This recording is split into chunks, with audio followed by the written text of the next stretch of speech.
if the defendants can please stand.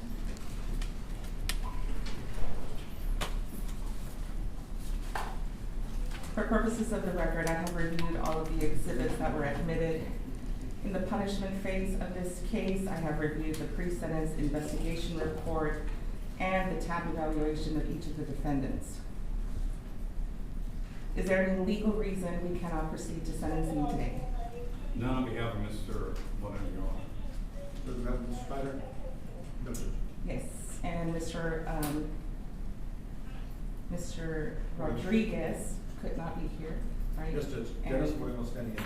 Yes, Mr. Moreno. Any objection, or you want to proceed with Mr. Moreno and Ms. Schneider? Okay. What happened to Mr. Najera was an unspeakable horror that is going to resonate in our community for a very long time. Unlike any other cases I have presided over, this one is different. It is different because we're not dealing with an intentional act. We're not dealing with a drive-by shooting or any other type of murder.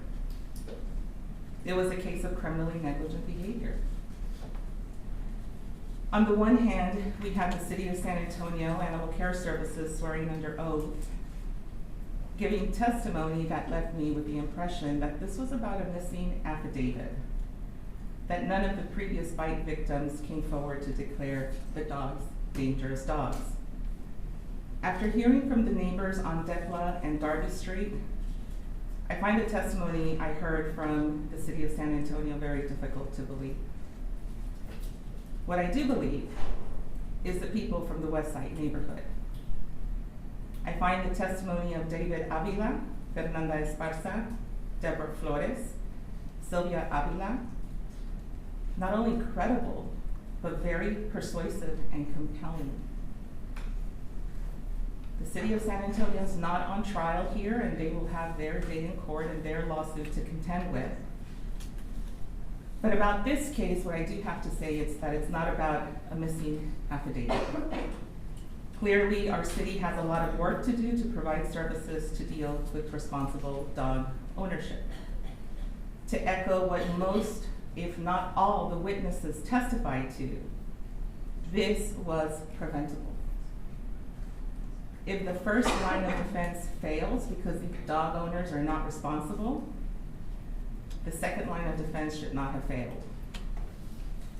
Mr. Moreno, Ms. Schneider, this is about responsible dog ownership. It involves not only taking care of your dog, but ensuring the safety of the people in our neighborhoods, in our communities, not only the people, but other pets in the neighborhood and communities. We all have that responsibility to each other, and you failed at that. Mr. Moreno, it is the order of the court that you will be sentenced to 18 years confinement in the Texas Department of Criminal Justice, Institutional Division. There is a $5,000 fine, no restitution. The victim has not requested restitution.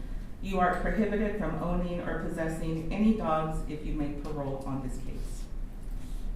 This is a plea bargain case. However, you have the right to appeal the rulings of the court on a pretrial order. Ms. Schneider, your sentence is 15 years confinement in the Texas Department of Criminal Justice, Institutional Division. There is a $5,000 fine, no restitution because Ms. Najera does not want it. You too are prohibited from owning or possessing any dogs if you make parole.